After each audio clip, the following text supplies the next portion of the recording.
नमस्कार दोस्तों, जय भोलेनाथ। दोस्तों, आप सब कैसे हैं?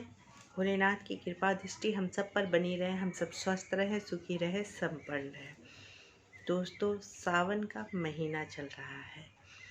सावन के रिमझिम फुहारों में भाग्य को मजबूत करने की भी ताकत होती है। जी हाँ दोस्तों, सावन का समय ऐसा समय होता है जिसमें आप बहुत सा पौधा लगा सकते हैं। इससे पहले कि मैं नीतू, मेरे चैनल में आप सबका बहुत बहुत स्वागत है। अगर आप मेरे चैनल में नए आए हैं तो मेरे चैनल को सब्सक्राइब करना ना भूलें और बेल आइकन का बटन ज़रूर प्रेस करें ताकि नई वीडियो आप तक पहुंच सके। तो दोस्तों, आज मैं बात कर रही हूं कि सावन के महीने में अगर हम इन पौधों को लगाते हैं तो ये हमारे पर्यावरण के अनुसार तो बहुत अच्छा होता ही है, साथ ही साथ ये हमारे भाग्य को भी मजबूत करता है, हमारे भाग्य को भी चमकाता है। और आप इन्हें अपने घर में लगाते हैं तो आपका घर हर एक परेशानियों से दूर रहेगा। तो सबसे पहले मैं बात करती हूँ हिंदू धर्म में सबसे शुद्ध और सबसे पवित्र पौधा जिसे माना गया है, वो है तुलसी। तुलसी का पौधा औषधि के लिए तो बहुत ही महत्वपूर्ण है। साथ ही साथ तुलसी का पौधा बहुत ही पवित्र माना गया है। तुलसी का पौधा अगर हम घर के बीचों बीच लगाते हैं तो ये बहुत ही बढ़िया है, लेकिन कई लोग फ्लैट में रहते हैं, घर के बीचों बीच जगह नहीं होता है, तो आप तुलसी का पौधा पूर्व दिशा में या ईशान कोण में लगा सकते हैं। तुलसी का पौधा लगाने से शुद्ध वायु मिलता है और घर से रोग दुख दूर होते हैं। तुलसी का नियमित पूजन करने से, तुलसी को नियमित जल अर्पित करने से भगवान विष्णु अत्यंत प्रसन्न होते हैं और माँ लक्ष्मी का वास होता है। तुलसी का पौधा कभी भी दक्षिण भाग में नहीं लगाना चाहिए। जिस घर में तुलसी की पूजा होती है वहाँ विष्णु भगवान अति प्रसन्न होते हैं और माँ लक्ष्मी भी अति प्रसन्न होती है। अगर आप रोजाना तुलसी के पौधे के नीचे घी का दीपक जलाते हैं तो ये सर्वोत्तम होता है। और अगर परिक्रमा करते हैं तो स्वास्थ्य संबंधी जितनी भी परेशानियां हैं दूर होती हैं। अगर तुलसी को खाली पेट अगर हम 4-5 पत्ते खाएं तो स्वास्थ्य बहुत बढ़िया रहता है।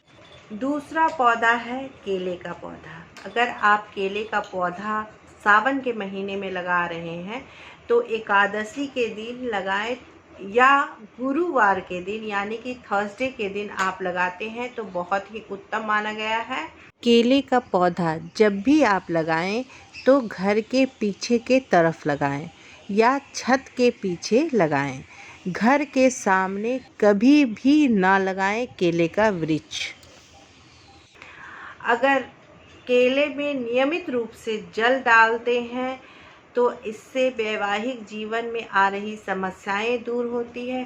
केले के वृक्ष का जड़ आप बृहस्पतिवार के दिन यानी कि गुरुवार के दिन पीले कपड़े में या पीले धागे में बांध करके धारण करते हैं तो इससे विवाह में आ रही बाधाएं दूर होती हैं।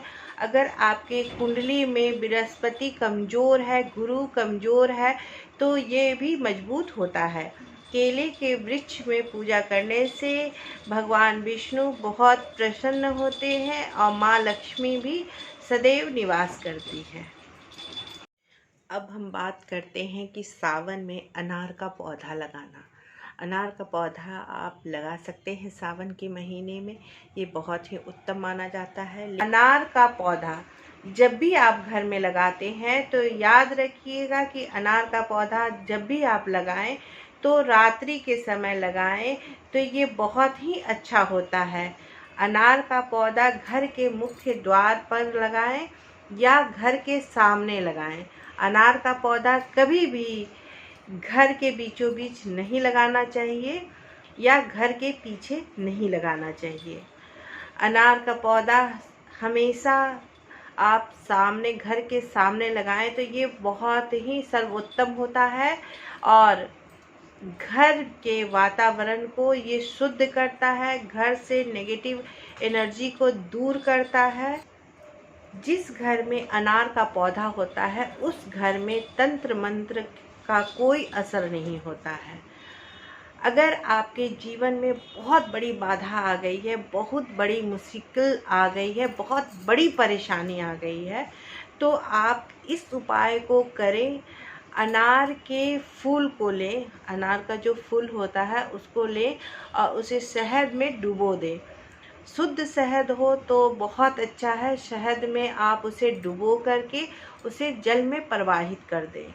आपकी भारी से भारी परेशानियां जो है वो दूर हो जाएगी, आपके कष्ट मिटेंगे और मनुष्य तमाम समस्याओं से मुक्त हो जाता है। तमाम परेशानियां पीछा छोड़ देती है।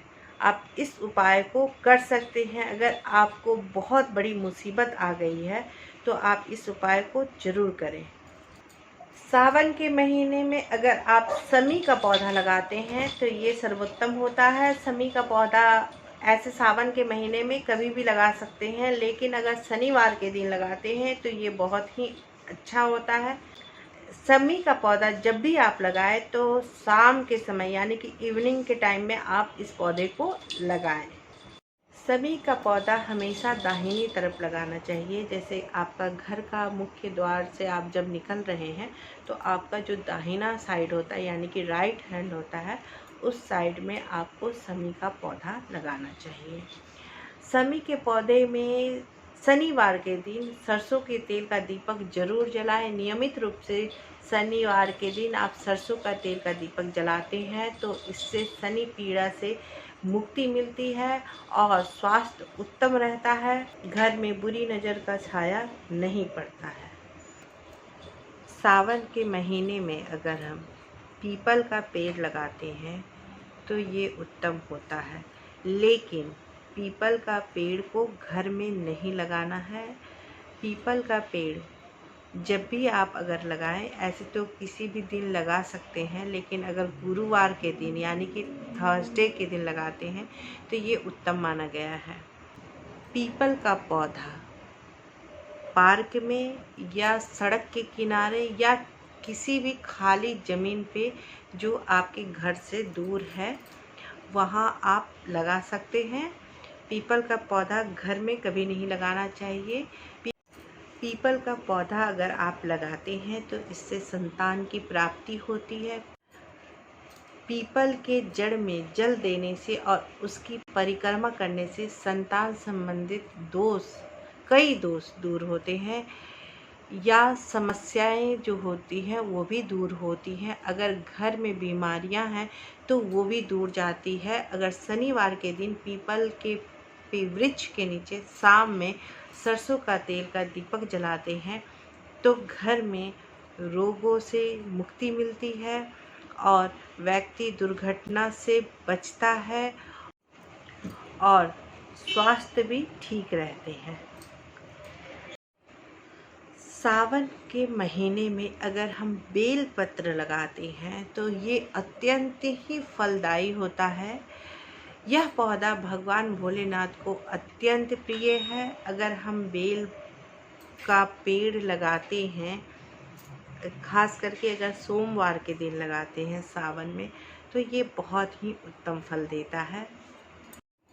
सावन के महीने में अगर कनेल का पौधा लगाते हैं तो ये भोलेनाथ को बहुत प्रिय है और निश्चित तौर पे भगवान भोलेनाथ प्रसन्न होते हैं और अपना कृपा दृष्टि बरसाते हैं। मान्यता ये भी है कि अगर भगवान शिव को कनेल का फूल चढ़ाते हैं तो मन चाहा धन की प्राप्ति होती है। तो सावन में इन सब पौधों को आप घर में लगा सकते हैं। इससे घर में सुख समृद्धि सभी कुछ घर में बरकरार रहती है और मन में शांति भी रहती है। जय भोलेनाथ।